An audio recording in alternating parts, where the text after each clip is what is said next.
বর্ণাঢ্য ফুটবল ক্যারিয়ারে ব্রাজিলকে কি দেননি কিংবদন্তি রোনালদো নাজারিও। 2011 সালে আন্তর্জাতিক ফুটবল থেকে অবসরে যাওয়ার পরও ব্রাজিলের ফুটবলকে এগিয়ে নিতে প্রত্যক্ষ ও পরোক্ষভাবে ভূমিকা রেখে গেছেন তিনি। এই সময় একাধিক ক্লাবের মালিকও হয়েছেন তিনি। এবার আরও বড় পরিসরে কাজ করতে আগ্রহ দেখিয়েছেন এই সাবেক ফুটবলার। গুঞ্জন ছিল নিজেকে ব্রাজিল ফুটবল ফেডারেশনের সভাপতি পদে চান রোনালদো। তবে সে গুঞ্জনে মেঘ কাটল নিজের ইচ্ছার কথা প্রকাশের পর। আনুষ্ঠানিকভাবে সিবিএফ এর সভাপতি নির্বাচনে প্রতিদ্বন্দ্বিতা করবেন বলে জানিয়েছেন সর্বকালের অন্যতম সেরা ফুটবলার। 2025 সালে মার্চ থেকে 2026 সালে মার্চের মধ্যে সিবিএফ এর সভাপতি পদে নির্বাচন অনুষ্ঠিত হওয়ার কথা রয়েছে। তবে 16 ডিসেম্বর নির্বাচনে প্রতিদ্বন্দ্বিতা ঘোষণা দিয়েই নির্বাচনী উত্তাপ ছড়িয়ে দিয়েছেন রোনালদো।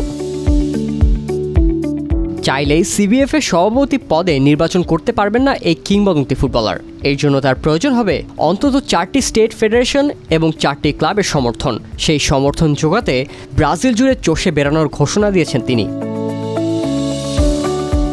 2026 সালে মার্চে শেষ হবে ব্রাজিল ফুটবল কনফেডারেশনের সভাপতি এনদালদো রদ্রিগেজের মেয়াদ।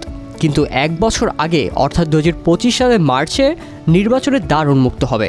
মূলত নির্বাচন আয়োজনের নির্দিষ্ট কোনো তারিখ না থাকাতেই রোনালদোর জন্য চ্যালেঞ্জিং ভাবা হচ্ছে। এই কারণে সময়ের চেয়ে এগিয়ে থেকেই নিজের প্রস্তুতি চালিয়ে যেতে হবে তাকে। এইসব দিক মাথায় রেখেই হয়তো এখনই পরিকল্পনা গুছিয়ে ফেলছেন সাবেক এই রিয়াল মাদ্রিদ তারকা। রোনালদো চান সিবিএফকে ব্রাজিলের সবচেয়ে পছন্দের একটি প্রতিষ্ঠান হিসেবে প্রতিষ্ঠিত করতে। এর জন্য তার লক্ষ্য ব্রাজিলের কিংবদন্তি ফুটবলারদের সামনে নিয়ে আসা। সাবেক ফুটবলারদের সঙ্গে নিয়ে শক্তিশালী ম্যানেজমেন্ট গড়তে চান তিনি। রোনালদোর মূল লক্ষ্য ব্রাজিল ফুটবলকে আবার বৈশ্বিক স্তরে ফিরিয়ে আনা। তিনি বলেন, জাতীয় দলের অবস্থা এখন খুব একটা ভালো জায়গায় নেই। মাঠে ও মাঠের বাইরে কিছুই ঠিক নেই। আমার দারুণ পরিকল্পনা আছে। কেউ ভোট দেওয়ার প্রতিশ্রুতি দেওয়ার আগে আমি সবার সঙ্গে ব্যক্তিগতভাবে আলাপ করতে চাই। আমি তাদের প্রত্যেকের ভাবনা জানতে ব্রাজিল জুড়ে ভ্রমণ করব।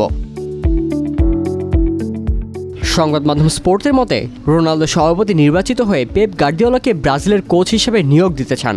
আর এদিকে ম্যানচেস্টার সিটিতে ক্যারিয়ারের সবচেয়ে বাজে সময় পার করা গার্দিওলা বলছেন আর কোনো ক্লাবের দায়িত্ব তিনি নেবেন না। তাহলে কি এই দুই কিংবদন্তির ভাগ্য মিলবে এক কেন্দ্রবিন্দুতে?